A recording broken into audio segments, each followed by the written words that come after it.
Excellences et éminences, mes seigneurs, révérends pères et sœurs, messieurs et mesdames, chers enseignants et étudiants, bonjour.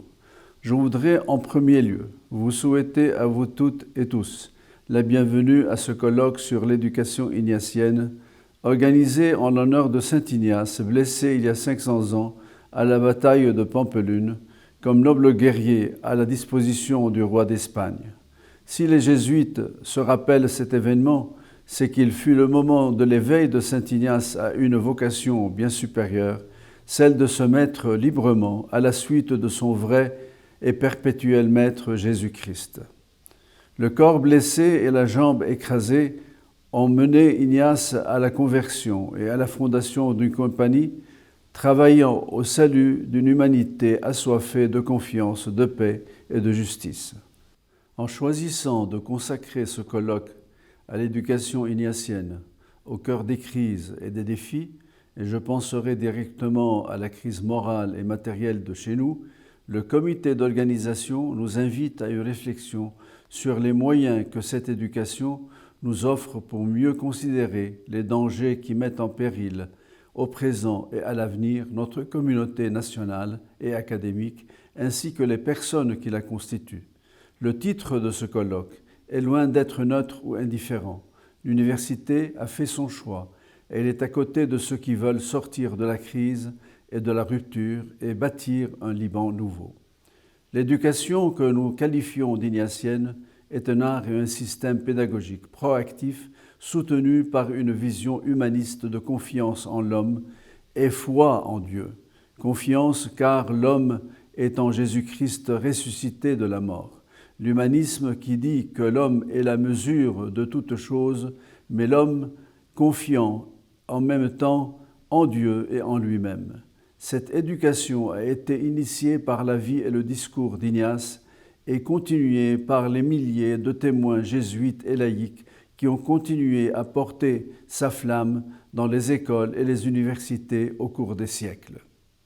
La pédagogie jésuite, nous l'avons dit, est un art de transmettre le savoir et les moyens de la construction de la personnalité de l'apprenant. Mais elle est aussi un art humaniste d'enseigner et d'apprendre l'art des passages, manière de transmettre certes, bien plutôt capacité à tenir dans les passes difficiles, un ethos pour un temps de crise, confiant comme Dieu dans les possibilités des hommes sans autre bagage que leur esprit et leur corps. Cette pédagogie nous apprend comment dépasser les ruptures et reconstruire le tissu social et individuel en redonnant confiance à la communauté et à chacun et chacune de ses membres. Sans vouloir anticiper sur les contributions des conférenciers que je salue et remercie chaleureusement et dont certains ont fait un déplacement jusqu'à Beyrouth, l'humanisme appliqué sur l'université jésuite devra nous donner quelques pistes qui nous aident à sortir de la crise. Le père Arthur de Souza, notre supérieur général, avait établi quelques critères qui fixent les caractéristiques non pas seulement des collèges et établissements scolaires jésuites, mais de ce que peut et doit être une université jésuite. En tête de ces caractéristiques arrive la globalité qui s'inspire de la catholicité, qui est appelée à intégrer ceux qui reçoivent la grâce de la foi en Jésus-Christ et ainsi à accueillir la grande diversité sous toutes ses formes, ce qu'une université comme Saint-Joseph a cultivé et cultive toujours malgré les problèmes découlant de ce choix d'accueillir la diversité confessionnelle et religieuse et le défi de réussir cette université de la diversité qui s'en va dans tous les sens lorsqu'elle devient un terrain propice à la violence. La deuxième de ces caractéristiques est celle de la progressivité dans la mesure où l'éducation à l'université ouvre la compréhension graduelle du monde dans sa complexité et ses souffrances, afin que l'être humain puisse donner à notre monde une figure plus compassionnelle et plus divine. Un futur médecin, ingénieur, juriste, littéraire, orthophoniste, pharmacien, gestionnaire, chimiste ou physicien, et j'en passe, ne peut se satisfaire d'acquérir des compétences intellectuelles dans une université jésuite comme la nôtre. Il est appelé au jour le jour à apprendre tout en écoutant les cris de douleur et les ambitions de son peuple. Si l'université, la nôtre, a fait le choix de l'aide compassionnelle durant la pandémie, et puis après, lors de la destruction du port de Beyrouth, c'est qu'elle a puisé dans son patrimoine éducatif pour contrer la tendance à la mort. La crise économique et sociale nous a appris que la porte de sortie, au vu des blocages politiques, ne peut être que le partage et la solidarité.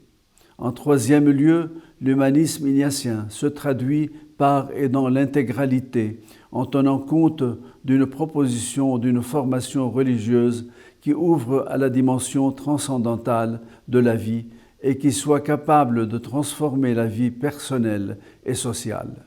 Cela passe par la formation humaine et spirituelle de la jeunesse à la liberté et à la responsabilité, par la lutte contre l'ignorance religieuse, ce qui sera la tâche des institutions d'enseignement. La charte de l'Université Saint-Joseph, dans l'article 4, reprend cette vérité qui mène ceux qui sont passés par nos institutions éducatives, surtout d'enseignement supérieur, à vivre dans une tension entre le ciel et la terre et ainsi intégrer dans leur personne la foi en Dieu, ou au moins la question transcendantale du sens des études et de la vie. La recherche de l'union des cœurs et des esprits comme quatrième caractéristique n'est point un appel à la quiétude naïve, mais elle est en fait un appel à dépasser et assumer les conflits et les crises qui mettent en danger les liens sociaux. Cette union passe par l'œuvre d'une réconciliation dans la justice. Cette recherche sait que l'unité ne se fait pas spontanément, mais dans un processus actif qui vise la réconciliation entre des personnes ennemies pour devenir des partenaires en humanité. C'est dans ce contexte qu'il sera bien d'écouter et d'assumer les différentes contributions de ce colloque, qu'elles soient centrées sur les concours philosophiques et théologiques de l'éducation ignatienne ou bien qu'elles fassent une relecture de notre propre pratique des différentes formes de cette éducation à l'Université Saint-Joseph de Beyrouth. La question principale qui nous est posée est la suivante. À l'âge de l'intelligence artificielle et de la technobiologie, mais aussi devant les idéologies confessionnelles qui défigurent le sens et le rôle de l'homme, devant les crises politiques, morales, économiques et sociales. Que doit faire l'université pour promouvoir un humanisme intégral de salut de l'homme et de la société? Aujourd'hui, nous savons que l'humanisme qui a fait de l'homme un maître prométhéen absolu de l'univers est franchement en crise devant les méfaits écologiques et violents commis par l'homme lui-même. L'université portant une responsabilité en général en cela. Les études de sciences humaines à l'UEJ ont toujours leur rôle dans ce sens pour dépasser les simples techniques et pour élaborer des réponses pertinentes à nos interrogations de fond. Ce colloque, au vu du programme consistant qui se déroule sur ces 2 jours, ne pouvait avoir lieu et prendre du sens sans l'action continue mise en route par le comité d'organisation. Je tiens ainsi à dire mes remerciements et ceux de l'UEJ aux différents conférenciers et intervenants qui ont animé le colloque ainsi qu'au comité d'organisation de cet événement. En premier lieu, au premier vice-recteur, le professeur Salah Abou Jaoudi, et de même au professeur Madame Nadamallah Boustani, M. Fouad Maroun et M. Christian Tautel, qui ont œuvré des mois pour réaliser une telle manifestation qui honore l'UEJ et la mémoire vivante du boulet de canon qui a atteint la jambe d'Ignace et dont l'écho a bouleversé les vies de millions de personnes dans le monde de la terre et du ciel. Ad maiorem Dei gloriam. Merci beaucoup de votre écoute.